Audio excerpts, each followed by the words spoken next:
개혁할 때까지 맡겨둔 것이란 말씀의 제목으로 함께 은혜를 나누도록 하겠습니다. 6절에서 10절 말씀 한 절씩 교독하겠습니다. 제가 먼저 읽겠습니다. 하나님의 말씀으로 받으십시오. 이 모든 것을 이같이 예비하였으니 제사장들이 항상 첫 장막에 들어가 섬기는 예식을 행하고 오직 둘째 장막은 대제사장이 홀로 1년에 한 번 들어가되 자기와 백성의 허물을 위하여 들은 피 없이는 아니하나니 성령이 이로써 보이신 것은 첫 장막이 서 있을 동안에는 성소에 들어가는 길이 아직 나타나지 아니한 것이라. 이 장막은 현재까지 비으니 이에 따라 드리는 예물과 제사는 섬기는 자를 그 양심상 온전하게 할 수 없나니. 함께 읽겠습니다. 이런 것은 먹고 마시는 것과 여러 가지 씻는 것과 함께 육체의 예법일 뿐이며 개혁할 때까지 맡겨둔 것이니라. 네. 개혁할 때까지 맡겨둔 것이니라. 네. 사랑하는 여러분, 새해가 시작된 지 엊그제 같은데 벌써 3주 지났어요. 엊그제 같은데 시간 정말 빠른 것 같아요. 네, 작년도 빨랐지만 올해는 더 빠른 것 같아요. 네. 새해가 되면 우린 늘 새해 계획을 세우고 또 새해 다짐도 하잖아요. 한번 되돌아볼 시점인 것 같아요. 새해 계획을 우리가 세웠는데 또 작년 송구영신 예배 드리면서 앞으로는 새 언약의 백성으로 다르게 새롭게 살겠다고 다짐도 했었는데 계획 잘 지키고 계십니까? 네. 혹시 작심 3주로 끝난 분 안 계십니까? 네. 작심 3주면 다행이게요. 혹시 작심 3일로 끝난 분 안 계십니까? 목사님 3일이 뭐예요? 3시간도 안 갔어요. 이런 분 혹시 안 계십니까? 네. 우리가 주님 안에서 거창하게 세웠던 그 새해 계획이요. 불과 하루 만에 무너져서 3시간도 못 가서 다시 옛 생활로 돌아가신 분 혹시 안 계십니까? 네, 그런 분들 우리 중에는 없는 줄 믿습니다. 만약에 그런데 그런 마음의 유혹을 받았던 분이 혹시 계시다면 다시 한번 우리의 모습을 되돌아봐야 될 때입니다. 우리가 작년 마지막 연말에 송년 감사 예배를 드리면서 주님 앞에 옛사람, 옛 구습, 옛 언약의 삶을 청산하겠다고 회개하면서 기도하는 시간을 다 가졌잖아요. 연수로는 작년이지만요. 실제로는요 며칠 안 됐어요. 네. 해만 바뀌었지 달력만 바뀌었지 불과 얼마 전이에요. 대부분의 성도님들이 이제는 새 언약의 백성으로 새로운 삶을 살아가고 계실 거라 믿고 축복하지만 혹시라도 다시 옛 생활과 옛 구습으로 돌아가신 분들이 한 분이라도 계시다면 아니면 나도 정말 새 사람 되고 싶은데 다시 새롭게 살고 싶은데 생각만큼 잘 안 되네.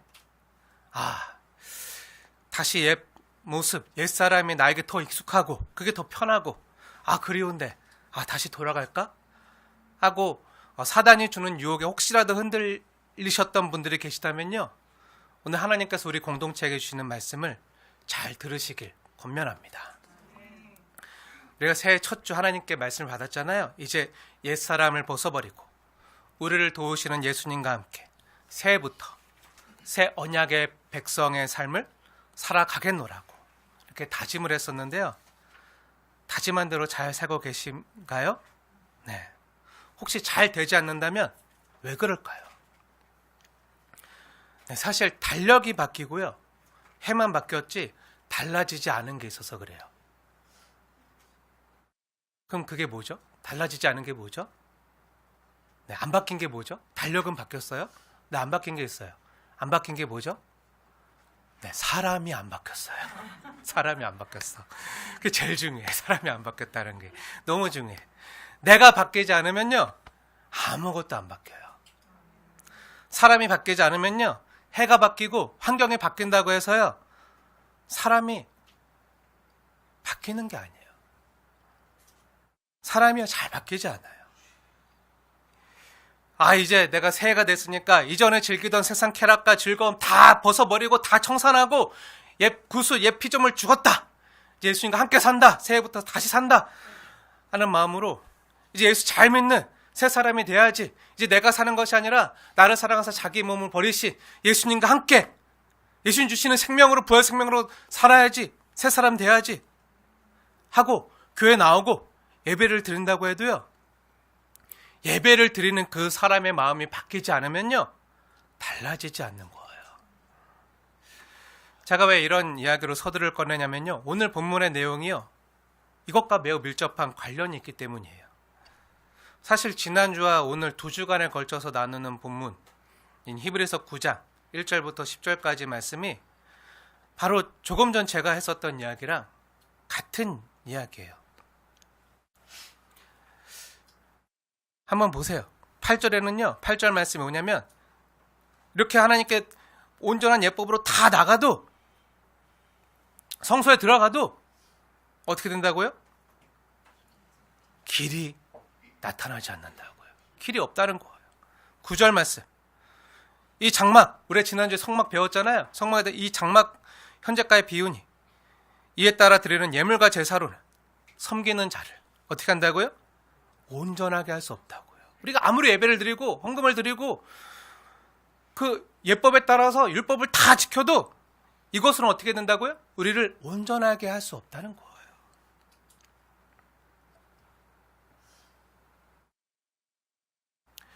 사람이 안 바뀌면요, 우리가 아무리 예배 드리고요, 아무리 주 앞에 나와도요, 아무리 교회 생활에 맞게끔 우리가 아무리 열심히 신앙생활에 열심을 내도요,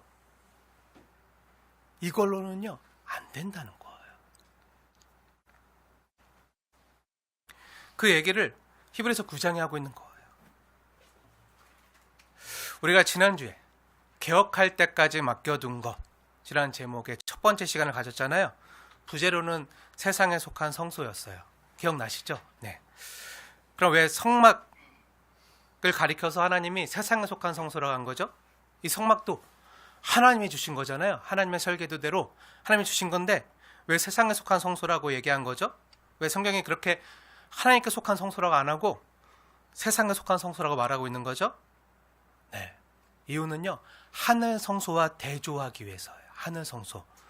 네. 하늘에 있는 성소와 이 땅에 있는 세상의 성소를 대조하기 위해서. 그럼 하늘 성소는 뭐죠? 네. 하늘 성소가 뭐죠? 네. 우리 주 예수님. 예수님이 하늘 성소예요. 하늘 성소예요. 우리 주 예수님이 하늘 성소를 여러 번 말씀드렸잖아요. 그리고 마지막 날 예수님께 다시 오실 때 새 예루살렘에 내려오잖아요. 예수님이 다시 오심, 재림을 상징하는 건데요. 예수님이 우리의 온전한 성소예요. 그래서 하나님 나라 가면 성소가 없어요. 성소가 없고 뭐라고 하죠? 예수님이 성소더라 라는 말씀이 있어요. 우리 잠시 지난주 말씀 되새기고 갈게요. 네. 지난주 말씀. 지난주 하나님께서 출애굽 시대 구약의 백성들에게 주셨던 성막에 대해서 우리 함께 상고했잖아요. 네, 이 성막은 어디에 속한 성소라고 했었죠? 1절에 보니까 세상에 속한 성소라고 했어요. 그리고 세상에 속한 성소에는 옛 언약에 속한 예법에 따라서, 그 성막에 대한 예법에 따라서 하나님께 나아갔어요. 희생제물을 드리고 아무나 들어갈 수 없고 제사장들만 들어갈 수 있고, 그것도 지성소에는 아무 제사장도 들어갈 수 없고, 그 아론의 반차를 따르는 그 아론 계열의 대지상만 1년에 한 번 들어갈 수 있는 그런 예법에 따라서 하나님께 나아갔던 모습들을 우리가 지난주 함께 상고했잖아요. 근데 이 성소와 옛 언약에 섬기는 예법은 언제까지만 필요한 거라고 오늘 성경이 증언하고 있죠? 언제까지만 필요한 거라고요? 네, 10절 말씀 보세요. 10절 말씀. 우리 히브리서 9장 10절 말씀 우리 함께 읽겠습니다. 시작. 이런 것은 먹고 마시는 것과 여러 가지 씻는 것과 함께 육체의 예법일 뿐이며 개혁할 때까지 맡겨둔 것입니다. 네. 이것은요, 개혁할 때까지만 맡겨둔 거라는 거예요. 예수님이 오실 때까지. 예수님이 오셔서 온전한 개혁을 완성하실 때까지만 맡겨둔 거. 구약의 이런 성막에 대한 예법들, 하나님께 나아가는 그 제사에 대한 예배에 대한 예법들, 이런 것들은 먹고 마시는 것과 여러 가지 씻는 것과 육체의 예법일 뿐이고 개혁할 때까지만 맡겨둔 거. 여기 10절에도 예법이 나오잖아요. 1절에도 예법이 나오잖아요. 1절에 나오는 첫 언약이라 일컫는 옛 언약은 무슨 예법이라는 거죠? 네, 육체의 예법이라는 거예요. 10절 말씀에 의하면 그 그 모든 그 예법들이 다 육체의 예법이라는 거예요. 그리고 그러한 옛 언약의 목적과 효용은 뭐라는 거죠? 네, 개혁할 때까지만 맡겨둔 거라는 거예요. 그 육체의 예법으로는요, 율법으로는요, 육체의 살을 제거할 수는 있어요. 할례를 할 수는 있어요. 하지만 마음의 할례는 불가능해요. 마음의 할례. 그렇기 때문에 온전한 우리의 마음의 할례를 행하실 예수님이 오실 때까지, 우리 마음의 개혁을 해주실 예수님이 오실 때까지만 맡겨둔 거라는 거예요. 그럼 뭘 개혁한다는 거죠? 개혁할 때까지 맡겨둔 거라고 했잖아요. 그럼 뭘 개혁한다는 거죠?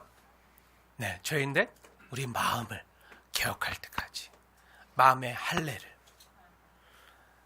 우리 마음을 개혁할 때까지만 맡겨둔 거라는 거예요. 그럼 누가 개혁하죠? 내가 하나요? 내가 할 수 있나요?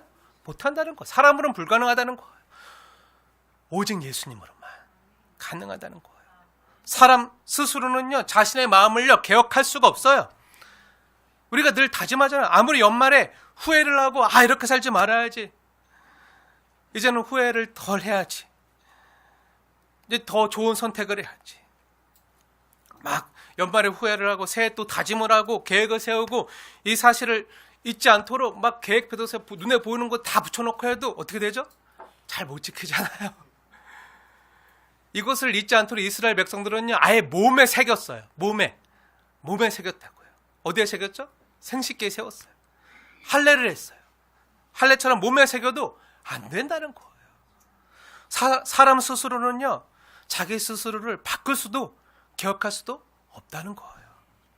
사람이 안 바뀌면. 그리고 1절부터 9절까지의 내용이 출애굽한 백성들이 옛 언약하에서 죄인들이 하나님께 나아가는 예법에 대한 내용들이잖아요. 그래서 성소와 지성소, 그리고 대제사장과 희생제사에 대한 예법들이 쭉 나와요. 우리가 이 내용을 이미 지난주에 자세히 나누었어요. 아까 성막 이야기를 하면서, 성막 사진 보여드리면서, 성막에 뜰이 있고, 성막뜰이 있고, 그 뜰에는 번제단, 희생제물을 드리는 번제단과 그 성소 가기 전에 뭐가 있었죠? 물두멍이 있었고, 또 성막 안에 가운데 휘장을 중심으로 휘장 앞에는 등잔대와 떡상과 질세병이 있었고, 그걸 뭐라고 얘기하죠? 성소. 그리고 휘장 뒤에는 금양로와 언약궤와 속죄소가 있었고, 이거에 대해서 함께 나누었잖아요. 오늘은 시간 관계상 다시 언급하진 않을게요. 네, 기억이 가물가물하신 분들은 지난주 말씀 한번 들어주세요. 근데 이거 꼭 들어야 돼요. 네, 오늘 처음 오신 분들이나 또 예전에 출애굽기 성막 강해를 안 들으셨던 분들은 이걸 알아야 돼요. 앞으로 계속 나오기 때문에 꼭 들으셔야 돼요. 네, 그럼 출애굽기 성막 강해 1년 넘게 한 거 다 들으라는 얘기냐? 아니요. 지난주 말씀이라도 듣고 오세요. 못 들으셨던 분들은, 기억이 가물가물하신 분들이나 못 들으셨던 분들은 지난주 우리 순빛교회 유튜브 채널 가셔서, 말씀 채널 가셔서 지난주 말씀만이라도 듣고 오세요. 앞으로 하시는 이야기가 이해가 될 거예요. 근데 그 지성소에 뭐가 있었죠? 금양로가 있었잖아요. 지성소에 9장 4절에 있는 그 둘째 휘장 뒤에 지성소에 뭐가 있었죠? 금양로. 근데 금양로가 지성소에 들어가 있는 거로 봐서는 지금 히브리서 9장에 언급된 내용은 언제라는 거죠?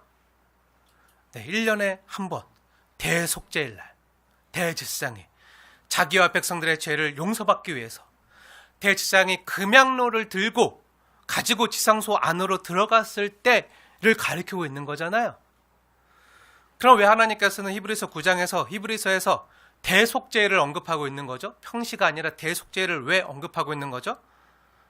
네, 아론의 반차를 따르는 대제사장이 아니라, 이건 개혁하기 전까지만 필요했던 거고, 이제 개혁할 때가 이르러서 멜기세덱의 반차를 따르는 영원한 대제사장. 멜기세덱이 누구죠? 네, 창세기 나오잖아요. 시작도 없고 끝도 없고 아버지도 없고 어머니도 없고 처음부터 있었던 그 멜기세덱의 그 반차를 따르는 하나님의 영원한 대제사장, 그 영원한 대제사장인 멜기세덱의 반차를 따르는 우리 주 예수님, 영원한 대제사장 되신 예수님께서 우리를 위해서 어떤 일을 행하셨는지를 지금 아론의 반차를 따르는 그 레위 지파 대제사장들과 지금 예수님과 비교하고 대조하기 위해서 이 대속죄를 언급하고 있는 거예요. 이걸 알려주기 위한 거예요. 그러니까 지난주와 오늘 우리가 함께 보고 있는 본문이 히브리서 9장 1절부터 10절까지는 옛 언약하에 개혁하기 전까지 구약시대 하나님께 나아가는 예법에 대한 설명이었고요. 죄 지은 사람들이 거룩하신 하나님께 나아가는 예법. 피가 없이는 나가지 못해요. 피가 없이 나가지 못한다는 말이 뭐죠? 다 죽어야 된다는 얘기인가요? 아니요. 생명이 없이는 나가지 못한다는 거예요. 생명의 대가를 지불하지 않고서는. 이건 죄인들이 거룩하신 하나님 앞에 생명 걸고 나가야 되는. 그래서 우리가 하나님 어떻게 섬기죠? 쉐마가 뭐죠?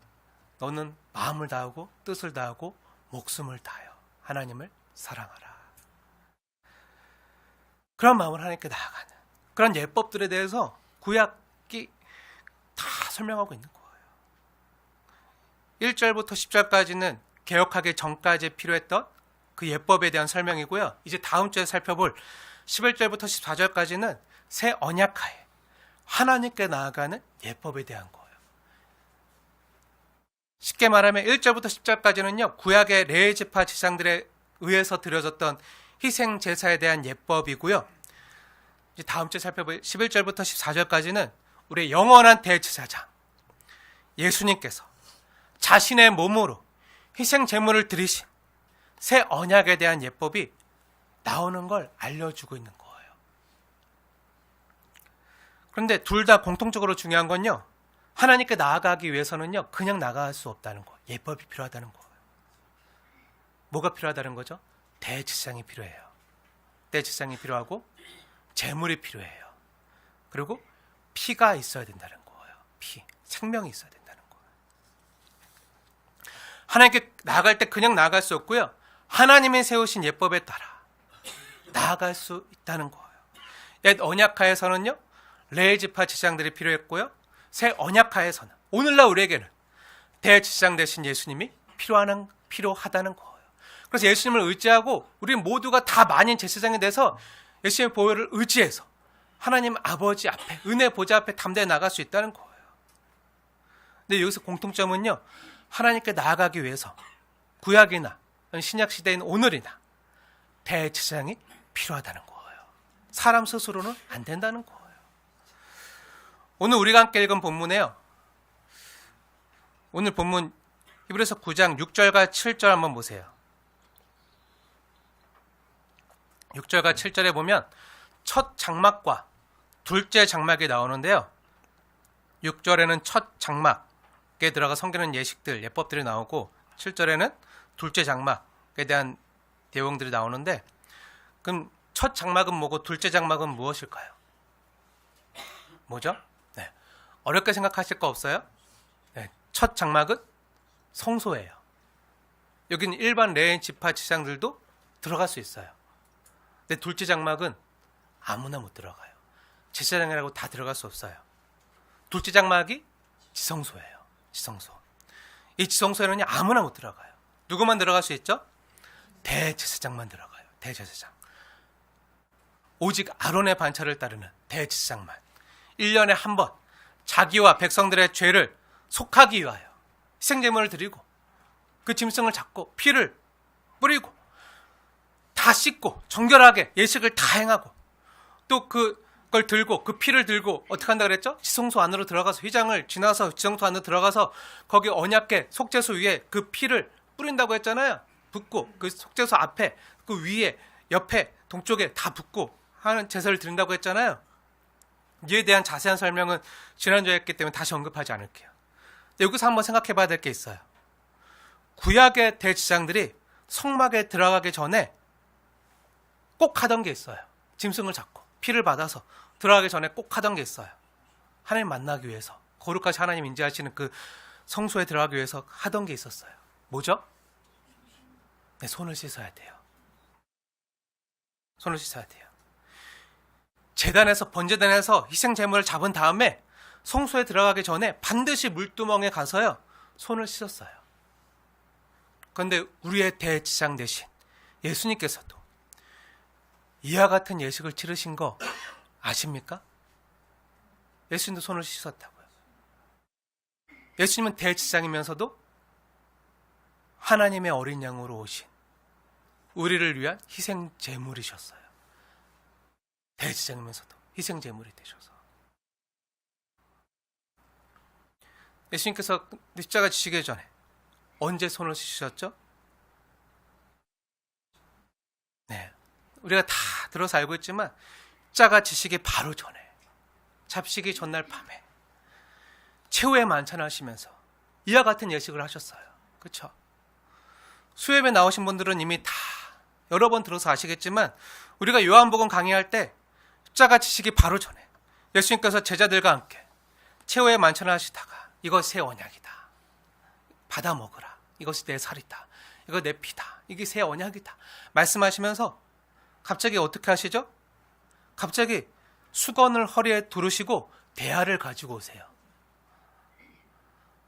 대야를 가지고 와서 제자들의 발을 씻겨주시잖아요. 세족식을 행하시잖아요. 그럼 왜 그러시는 거죠? 네, 이게요, 예수님께서 우리의 대제사장 되심을 보여주시는 예법이에요. 예식이에요. 예전 구약시대에는요, 물두멍에 가서 대제사장들이 손을 씻고 성소에 들어갔어요. 예수님도 대야에 물을 담아서 십자가 지시기 전에, 자신이 희생제물로 달리시기 전에, 대제사장이 되시기 전, 대제사장으로 그 의식을, 우리를 위한 죄 속죄 대속의 의식을 치러주시기 전에 예수님도 어떻게 보면요, 그 손을 씻으신 거예요.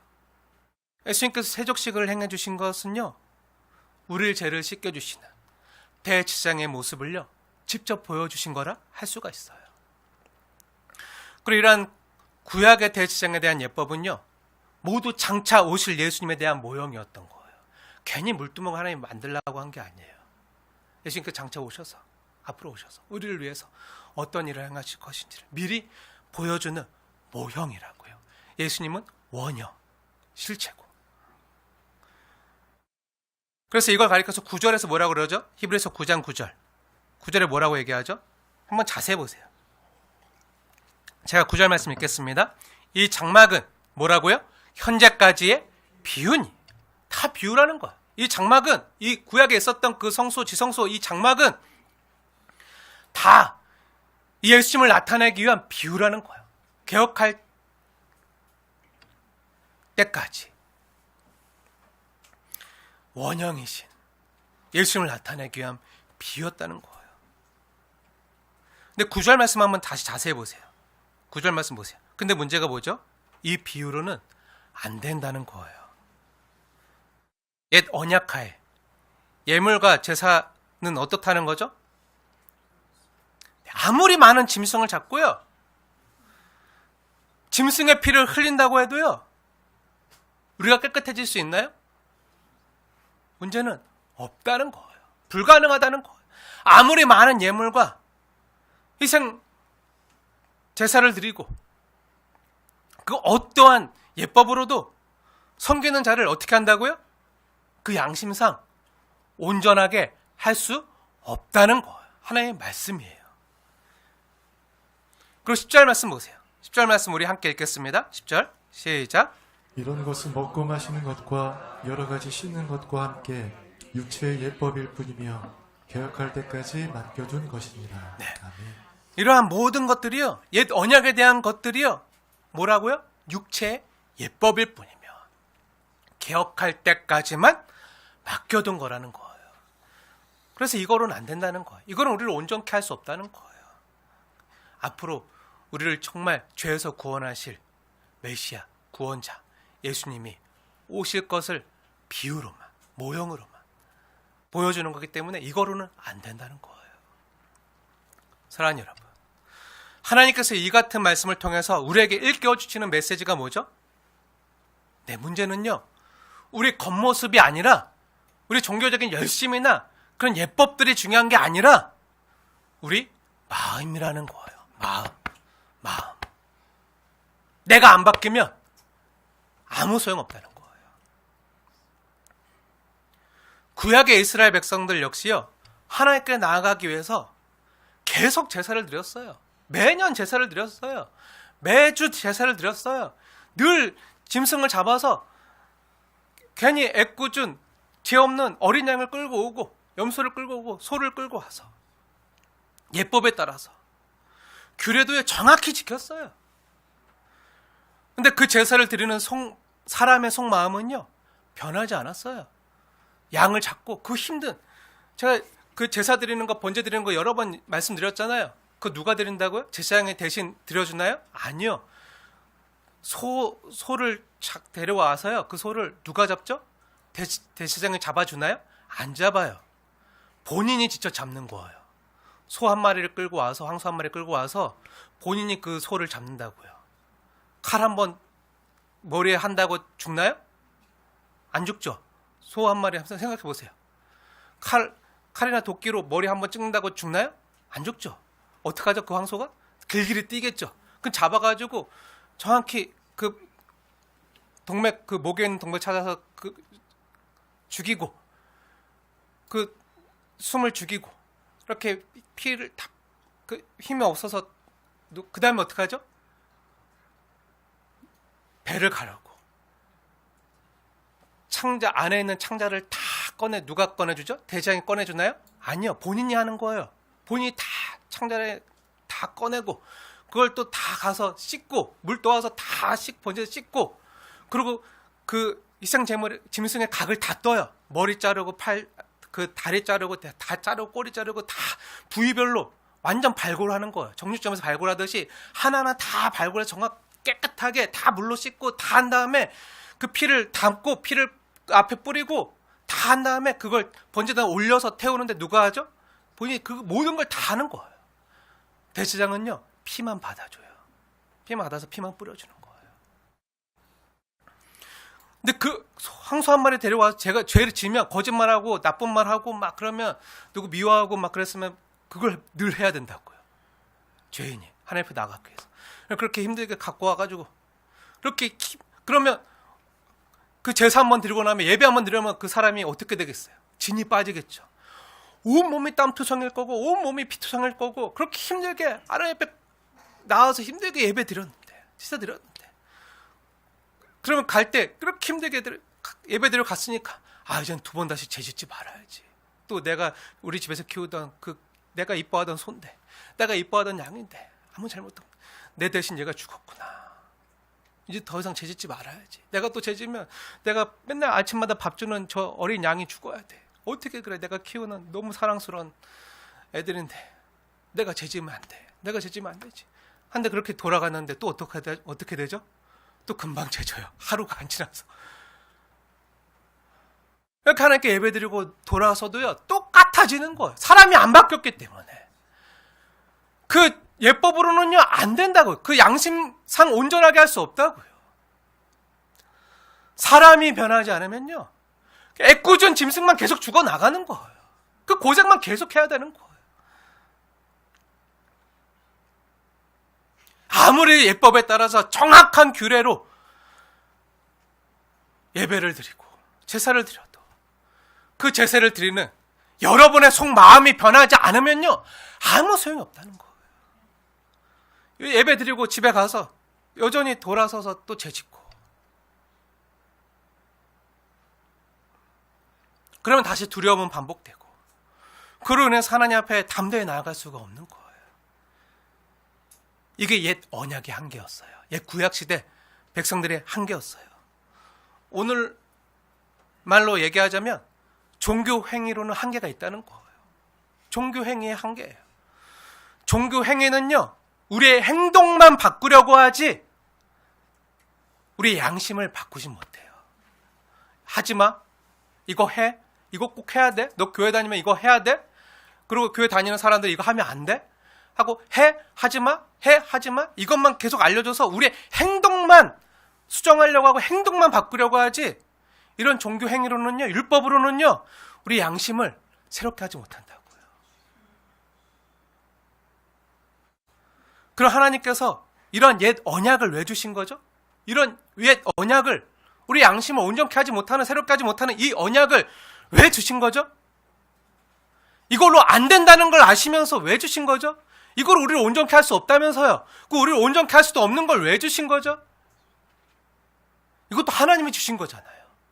하나님이 주신 거잖아요. 하나님이 주신 성막이고 하나님이 주신 율법이잖아요. 네, 그건요 10절 말씀에 그 이유가 나와 있는데요, 10절 말씀 다시 한번 자세히 보세요. 10절 말씀, 그 이유가 뭐라는 거죠? 네, 이 옛 언약은, 율법은, 성막은 언제까지만? 개혁할 때까지만 맡겨둔 거라는 거예요. 그것의 목적은요 단 한 가지인 거예요. 뭐죠?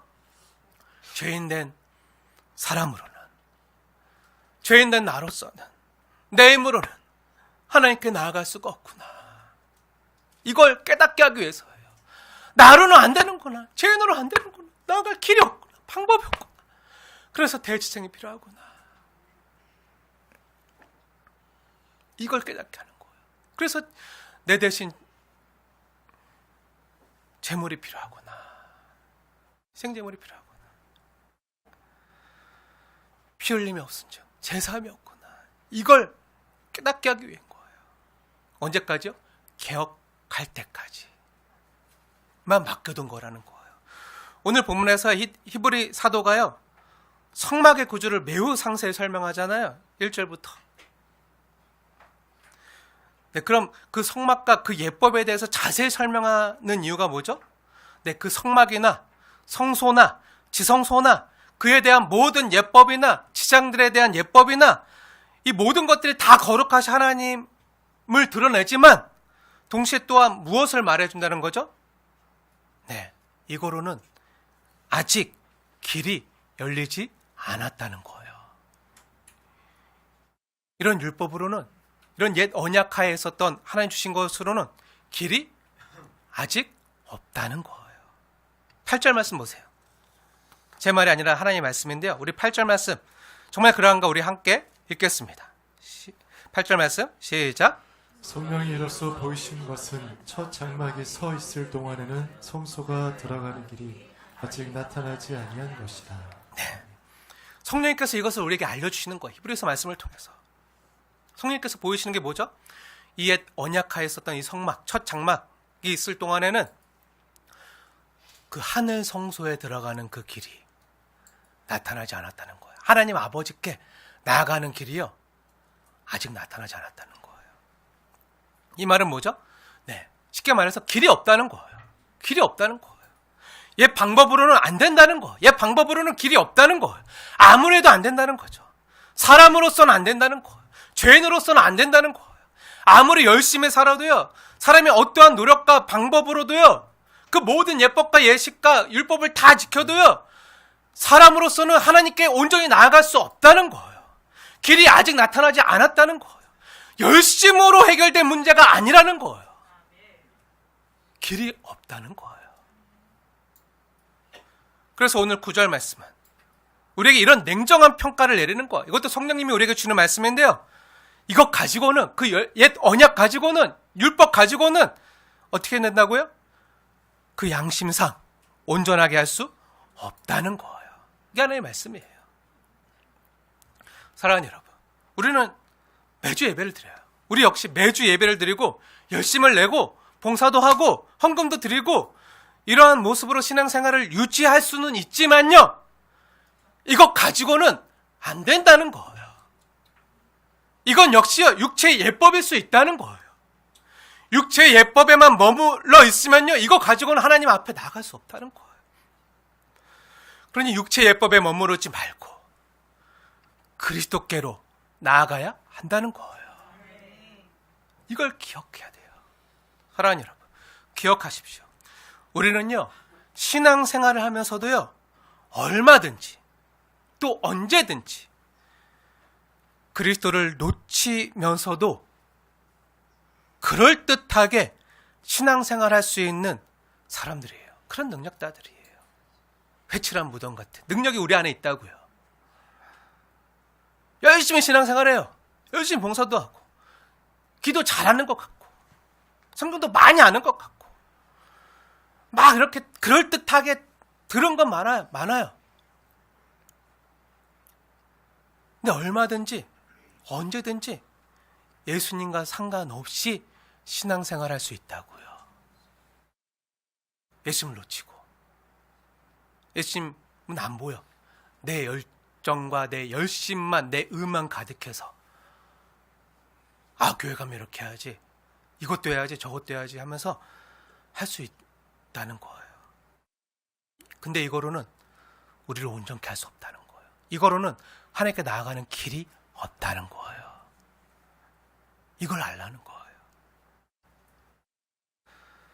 우리 열심히 교회 나오고 직분도 받고 신앙생활 하지만요, 어느덧 내 삶에 예수님 사랑하는 마음은 없고 첫사랑은 다 식어졌고 그냥 익숙한 종교적인 모습만 남아서, 껍데기만 남아서 그래도 내가 직분자인데 하면서 그럴듯하게 남들과 자신을요 속일 수 있다는 거예요. 하지만 하나님은 못 속여요. 예수님처럼 하나님 사랑하는 마음, 또 예수님처럼 사람을 사랑하는 마음, 이 주님의 마음 없이도요 얼마든지 교회 나올 수 있고요 신앙생활할 수 있다는 거예요. 주님의 마음이 내 마음에 없어도, 예수님의 인격과 성품을 내가 담지 않아도 얼마든지 그냥 종교적인 열심으로 내 자신을 포장할 수 있다는 거예요. 그렇게 신앙생활하면요 늘 하나님 앞에 나와도요 마음이 불안해요. 불안하고, 그렇게 봉사하면 할수록 주님의 마음으로 하는 게 아니기 때문에, 내 힘으로 내 방법으로 하는 거기 때문에 내가 드러나길 바라요. 주의 마음으로 하면 나는 없고 주님만 드러나길 원하지만, 내 힘으로 내 방법으로 내가 인정받기 위해서 나를 위해서 하면요 내가 드러나길 바라요. 그러다가 남들이 만약에 안 알아주면 어떡하죠? 서운하고. 내가 열심히 이렇게 교회를 위해서, 하나님 나라를 위해서 내가 열심히 한다고 하는데 남들이 안 도와주고 시큰둥하게 바라보고만 있으면 혼자 열심히 하다가 지치고 낙심되고, 왜 이렇게 좋은 일인데 왜 안 도와줘? 왜 안 따라줘? 왜 내가 말한 대로 안 해? 왜 날 무시해? 하면서 자기 열심으로 막 시작했다가 또 어느덧 하다 보면 낙심해요. 그러다가 누군가 알아서, 누군가 인정해주면 금방 교만이 머리를 쳐들고, 그렇게 남들의 인정을 두려워하면서 내가 신앙생활 잘하고 있는지, 내가 교회생활 잘하고 있는지 아닌지를 끊임없이 남들의 이목을 통해서 확인하려고 해요. 주님 앞에 확인하려고 하는 게 아니라 주님 없이 내가 하면요 그렇게 돼요. 그러면요 끊임없이 신앙생활 해도요 불안하고요 두렵고요, 지금은 잘한다고 칭찬받고 인정받지만 못하면 어떡하지? 그럼 막 두렵고, 이렇게 자유하지 못한 채 옛 언약의 백성들처럼 묶여 사는 거예요. 너 율법 지켰어? 지켰어? 안 지켰어? 했어? 안 했어? 너 안 하면 어떻게 되는지 알아? 돌에 맞아 죽었어. 돌에 맞고 싶어? 죽고 싶어? 하면서 잘해, 똑바로 해, 내가 시키는 대로 해, 가르치는 대로 해, 하면서, 그러면서 자꾸 누가 율법을 더 많이 잘 지켰느냐, 누가 하나님의 말씀대로 더 잘 살았느냐, 이거 가지고 누가 더 의로운지 서로 교환해서 내기만 하고 있는 거예요. 율법 누가 더 의로운지 가지고 내가 더 의인이야, 아니야 내가 더 의인이야, 너 이거 했어? 못했잖아, 그러니까 내가 더 의인이야 하면서 누가 더 옳은지만 의인인지만 드러내는, 이렇게 교회 안에 나도 모르게 예수님을 놓치면요 교회 안에 율법주의자들만, 교회 안에 바리새인들만 양산되는 거예요. 이건 은혜 생활이 아니에요. 이건 종교 생활이에요. 이렇게 자기 의를 내세우면요 예수님이 오셔도요 예수님은 안중에도 없고요 나만 드러내기 바빠요. 그래 예수님이 오셨잖아요. 실제로 오셨잖아요. 오셨는데 바리새인들 율법학자들 어떻게 했죠? 예수님 필요 없어, 못 박아 죽여, 나만 드러나면 돼. 나만 잘 살면 돼. 하고 대제사장들과 율법학자들과 서기관들 합세해서 예수를 잡아 죽였잖아요. 예수는 안중에도 없어요. 인정받는 나만 중요해요. 인정받는 나만. 높아지는 나만. 이 땅에서 잘 먹고 잘 사는 나만 중요해요. 사랑하는 여러분, 그건요, 그렇게 신앙생활하는 건요, 길을 잘못 드는 거예요. 길을 잘못 드는 거예요. 그 길로는요, 답이 없어요. 오늘 분명히 성령 얘기하잖아요. 성령님께서 성령이 이로써 보이신 것을 이 장막으로는, 육체에 속한 예법으로는 성소에 들어가는 길, 하나님께 나아가는 길이 어떻게 됐다고요? 나타나지 않는다고요. 길을 잘못 든 거라고요. 그러한 신앙인의 모습으로는요, 우리의 양심을 온전하게 할 수 없다는 거예요. 그럼 우리의 마음이요, 쉬지 못해요. 계속 억눌린 채, 속박당한 채. 여전히 우리는요, 옛 언약의 시스템 안에서만 쳇바퀴 돌듯 살아갈 수밖에 없는 거예요. 근데 이 옛 언약이요, 그리스도가 오시기 전에는 필요했지만 우리가 죄인임을 깨닫게 하기 위해서, 우리 힘으로 하나님께 나갈 수 없음을 알게 하기 위해서 이 언약이, 예법이 필요했지만 육체 예법일 뿐이라는 거예요. 이거로는 안 된다는 거예요. 이건 못 나간다는 거예요. 개혁하기 전까지만 맡겨둔 이 옛 구약의 율법과 이 성막에 대한 예법은 뭐라는 거죠? 잠시 일시적으로만 맡겨둔 거라는 거예요. 일시적으로. 영원한 게 아니라 하나님께서 필요해서 일시적으로만 잠깐 맡겨둔 거. 사랑하는 여러분, 이제 맡겨둔 것에서 나와야 될 시간입니다. 나오시길 축복합니다. 옛 언약과 옛 구습과 옛 사람은요, 붙들라고 준 것이 아니라 어떡하라고요? 때가 되면 내려놓으라고 주신 거예요. 거기서 살라고 주신 것이 아니라 어떡하고요? 나오라고 주신 거예요. 예수님께로 나오라고. 그리고 이제 확실한 것이 왔으니 확실한 것을 붙들라는 거예요. 그리고 그 예수님께서 내 삶의 개혁을 완성해 주셨다는 거예요. 사랑하는 여러분, 우리의 삶은요, 우리 인생은요, 나 혼자 힘으로는요, 절대로 개혁할 수 없어요. 해보셨잖아요. 가능하셨나요? 안 됐잖아요. 다 실패했잖아요. 하지만 여기 이런 우리에게요, 복된 소식이 있는 거예요. 오늘 성령님께서 우리에게 말씀하시는 복된 소식이 들리는 거예요. 예수님께서 저와 여러분의 개혁을 이루시고 완성하기 위해서 오셨다는 거예요. 예전엔 모형이었지만 이제 원형이신 예수님이 오셨다는 거예요. 그리고 새 언약의 약속대로 우리의 개혁을 십자가에서 우리의 영원한 대제사장이 되셔서 또 우리를 위한 하나님의 어린 양 희생 제물을 되어 주셔서 예수님께서 직접 완성해 주셨다는 거예요. 이걸 분명히 보여준 사건이 뭐죠? 네, 예수님 십자가잖아요. 십자가 사건이잖아요. 이 사건이 예수님의 십자가에서 드러났어요. 예수님께서 십자가에 달려 죽으셨을 때 죄인된 저와 여러분을 위해 십자가에서 운명하셨을 때 엘렐라바 사박다니 부르짖으면서 아버지여 저들이 하는 것을 알지 못한나이다. 저들의 죄를 용서해 주시옵소서 하고 마지막으로 다 이루었다.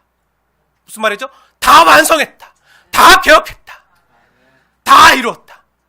예수님께서 운명하실 때요, 힘이 없어서 다 이루었다 이렇게 한 게 아니라 어떻게 하셨다고요? 다 이루었다. 크게 소리치시면서 운명하셨다고요. 그때 그렇게 운명하셨을 때 어떤 일이 일어났죠? 예수께서 십자가에서 운명하셨을 때 그 성소의 휘장이요, 위에서부터 아래로 쫙 찢어졌어요. 위에서부터 아래로 쫙 두 동강으로 쫙 찢어졌어요. 이 내용이 복음서에 분명히 나오잖아요. 어디에 나오죠? 근데 복음서 여러 군데 나와요. 우리 한 군데만 볼게요. 정말 그러한가? 우리 한 군데만 볼 텐데요. 이브리서 9장 표시해놓고 마가복음 한번 가보세요. 마가복음서. 마가복음 15장. 마가복음 15장에 보면요.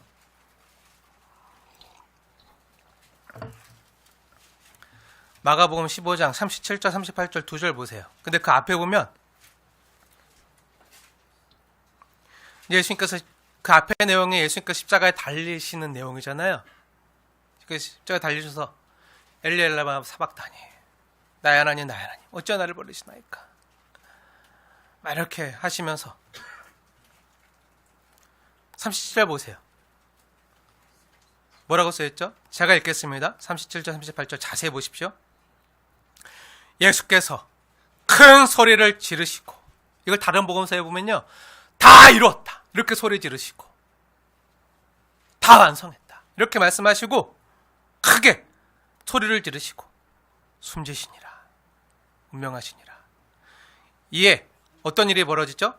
성소 휘장이 위로부터 아래까지 찢어져 둘이 되니라. 아멘. 예수가 다 이루었다. 큰 소리를 지르시고 숨지실 때 어떻게 되었다고요? 성소 휘장이요, 위에서부터 아래까지 찢어져 둘이 되었다는 거예요. 두 동강 났다는 거예요.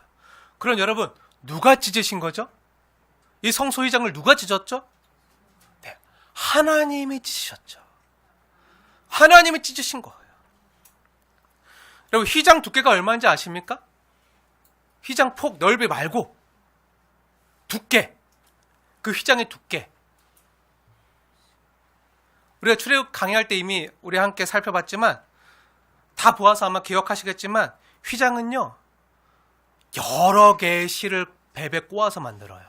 실 한 줄로 만드는 게 아니라 휘장은요 가늘게 꼰 실, 여러 가지 가늘게 꼰 실, 여러 겹으로 가늘게 꼰 실을 여러 겹 뭉쳐서 만든 거예요.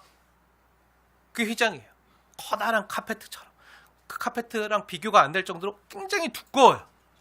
여러 개 가늘게 꼰 실로 여러 번 겹치고 뭉쳐서 튼튼하게 만들기 때문에 굉장히 두꺼워요. 두껍게 꼬고 또 꼬아서 만든 건데요. 이 휘장의 두께만 약 10cm 정도 돼요. 10cm 정도. 이 성경책보다 두꺼워요. 휘장 두께만 엄청 두꺼워요. 근데 그게 가늘게 꼰 실을 뭉쳐서 여러 겹으로 만든 굉장히 굵은 휘장이에요.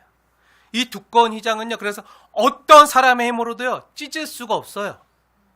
찢는 게 불가능해요. 사람의 힘으로 이창주 사님 같은 분이 가도 안 돼요. 골리앗이 와도 안 돼요. 그 누가 와도 못 찢어요. 너무 두껍고, 그래서 어떤 사람의 힘으로 찢을 수 없고, 칼로도요 안 잘려요.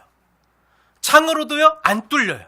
굉장히 두껍기 때문에, 여러 개 베베 꼬아놨기 때문에, 여러 개 가늘게 꼬은 실로 뭉쳐서 만들었기 때문에.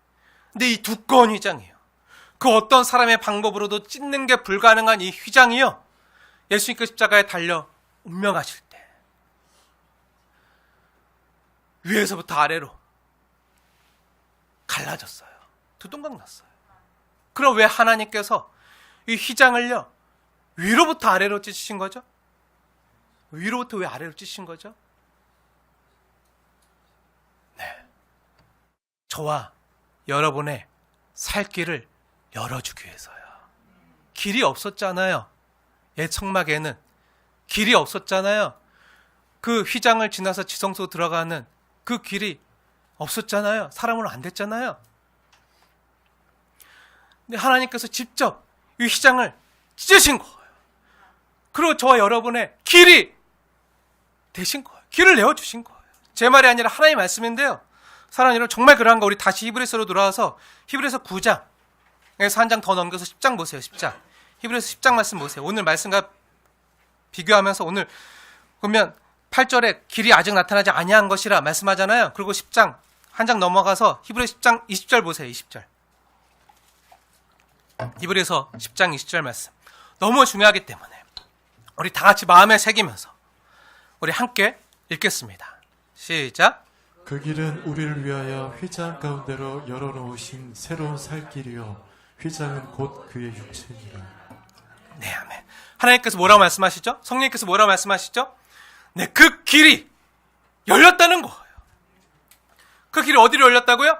휘장 가운데로 하나님이 위에서부터 아래로 찢으신 예수님이 우리의 영원한 대제사장이 되시고 또 우리를 위한 희생 제물을 드셔서 그 짝을 달리셔서 예수님의 그 피로 보혈로 우리의 죄를 씻기시고 하나님께 나아갈 수가 없었는데 이제 하나님께 직접 우리 힘으로 안 되니까 우리 방법으로 안 되니까 하나님께서 직접 찢으심으로 그 길을 열어놓으셨다는 거예요. 막혔던 길을, 없었던 길을 내주셨다는 거예요. 누가요? 하나님께서. 누구를 위해서? 우리를 위해서. 그 길을 가운데 열어놓으신 그 길이 뭐라고요? 새로운 살 길이라는 거예요. 우리가 새롭게 살아갈 길이라는 거예요. 그리고 휘장이 뭐라고요? 휘장은 곧 뭐라고요? 그의 육체니라. 예수 십자가에 찢기심으로 저 여러분의 살 길을 얻었다고요. 이를 하나님께서 하셨다고요.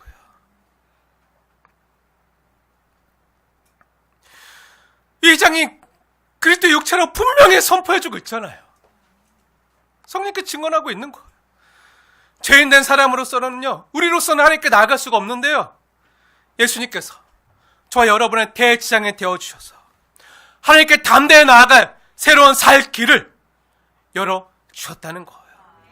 성경의 이러한 선언은요, 단순히 십자가에서 일어난 사건을요 설명해 주는 것이 아니라 저와 여러분의 삶의 방향과 이제 나아갈 길이요, 삶의 길이요 바뀌었음을 알려주는 거예요.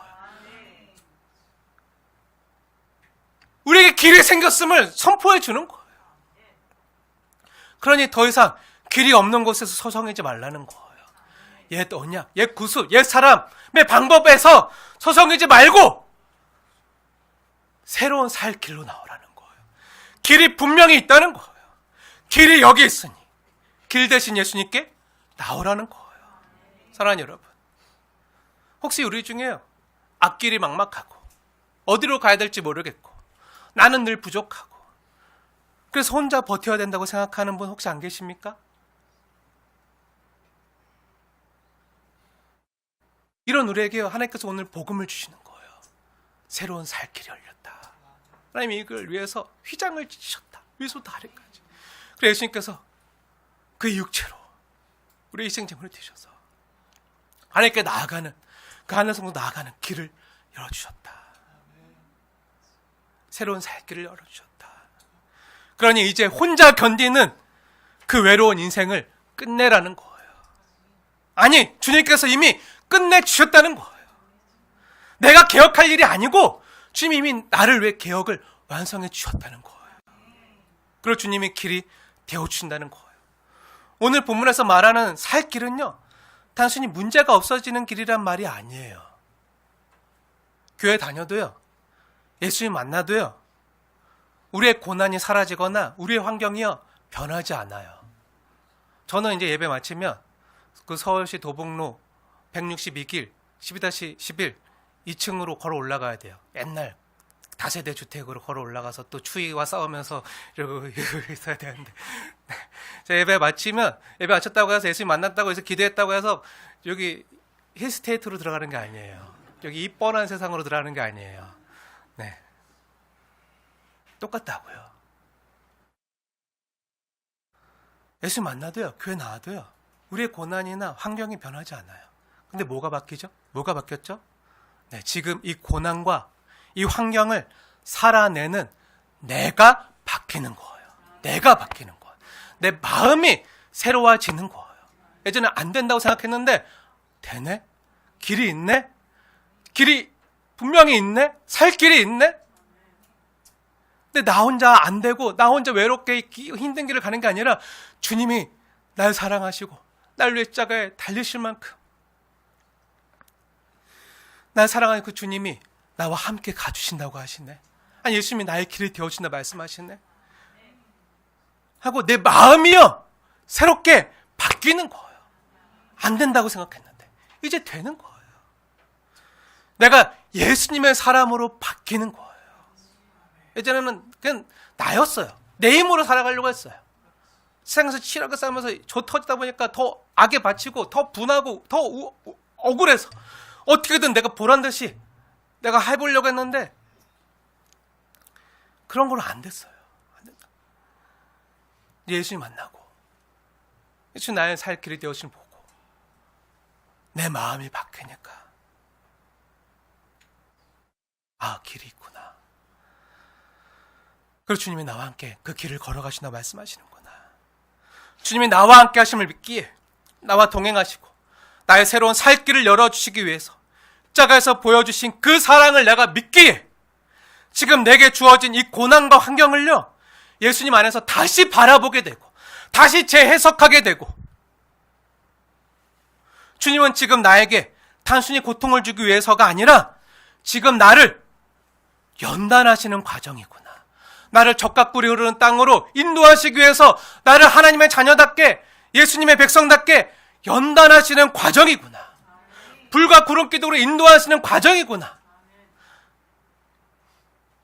나를 더 멋지게 사용하기 위해서 허락한 과정이구나. 나는 지금 다듬어지고 있구나. 그리고 나는 분명히 주님 안에서 지금보다 더 나은 모습으로 완성될 것이다. 이걸 믿고 가는 거예요. 나에게 주어진 지금의 이 시간은, 이 아픈 시간은, 이 눈물 나는 시간은 지금 내가 마주 대하는 삶의 개혁이 이루어지는 과정일 뿐이다. 이게 종착점이 아니다. 과정이다. 지금 나는 예수님 안에서 분명히 완성될 것이다. 어떻게 하냐고? 십자가를 보면 안다. 십자가에서 주님은 이미 완성하셨다. 다 이루었다. 완성하셨다. 개혁을 이루셨다. 자신의 몸을 통해서 증명하셨다. 그 피와 살로 증명하셨다. 날 위해 찢기심으로 증명하셨다. 이제는 내 차례다. 나도 이제 말이 아니라 내 삶을 통해, 내 몸을 통해, 주님이 나에게 허락한 시간을 통해, 내 목숨을 통해 증명할 것이다. 지금은 부족해 보이고 더딜지라도 주님이 나의 새로운 살 길을 되신 이상 나는 주님 안에서 완성될 것이다.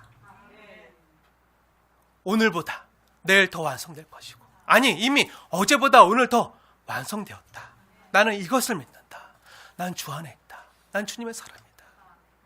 이걸 고백하며 가는 길이 성도의 길이라고요. 사랑하는 여러분, 사실 이러한 고백을 하면서 매일매일 나에게 주어진 하루하루를요, 예수님의 말씀에 비추어서 내 삶을 돌아보고 내 선택을 점검하고, 그건 잘못 선택했으면 이제 한 가지라도 말씀대로 살아보도록 다시 거룩한 선택과 거룩한 실행을 하는 게요, 바로 우리가 살아가야 될 새로운 살 길이에요. 이게 억지로 되어지는 게 아니라 주님이 나와 함께 하시기에, 주님이 그 길을 열어주셨기에 가능한 길이라는 거예요. 근데 우리가 반드시 잊지 말아야 될 것은요, 내가 변해서 하나님이 나를 사랑하시는 게 아니라는 거예요. 내가 길을 찾아서 하나님이 나를 사랑하시는 게 아니라는 거예요. 길은 없었어요. 난 변하지 않았었어요. 근데 하나님이 나를 먼저 사랑하셔서 나에게 찾아오셔서 이제부터 내가 예수 안에서 더 좋게 변해갈 수 있다는 거예요. 저와 여러분이 하나님과 원수되었을 때, 이미 구제불능이었을 때요, 그때부터 주님께서 십자가에서 자신의 몸이 찢기시면서, 휘장이 찢기시면서 새로운 살 길을 열어놓으셨기에 이제 내가 개혁될 수 있는 거예요. 이걸 믿으십시오. 난 개혁이 불가능해. 아니요, 사단이 주는 속삭임이에요. 예수님 분명히 말씀하세요. 난 이제 다시 살 수 있어. 새롭게 살 수 있어. 변화될 수 있어. 난 개혁이 가능해. 난 개혁될 수 있어. 의심될 때마다 십자가를 바라보세요. 십자가를 바라보세요. 새로운 살 길이 보여요. 십자가 자신의 몸에 찢기시면서 새로운 살 길을 열어놓으셨기에 우리가 개혁될 수 있는 거예요. 그리고 주님이 시작한 날 향한 개혁이요, 완성되어 갈 수 있는 거예요. 그게 이루어지는 것을 보고 우리는 사명과 소명이 이루어진다고 말해요. 그게 이제 저와 여러분이 2026년 새해부터 주님과 함께 걸어가야 될 새로운 살 길이고요. 사랑하는 여러분, 저와 여러분은 지금 이 새로운 살 길로 초대받은 사람들이에요. 이 길을 걸으십시오. 다른 길에서 헤매지 마시고, 다른 길을 찾지 마시고, 다른 길로는 안 돼요. 율법으로도 안 돼요. 내 힘으로도 안 되고 내 능으로도 안 돼요. 우리의 길은 오직 주 예수님 안에 있습니다. 길 대신 주님과 함께 우리에게 열려진 새로운 살 길을 걸어가는 저와 여러분 되어지길 주님의 이름으로 축원을 드립니다.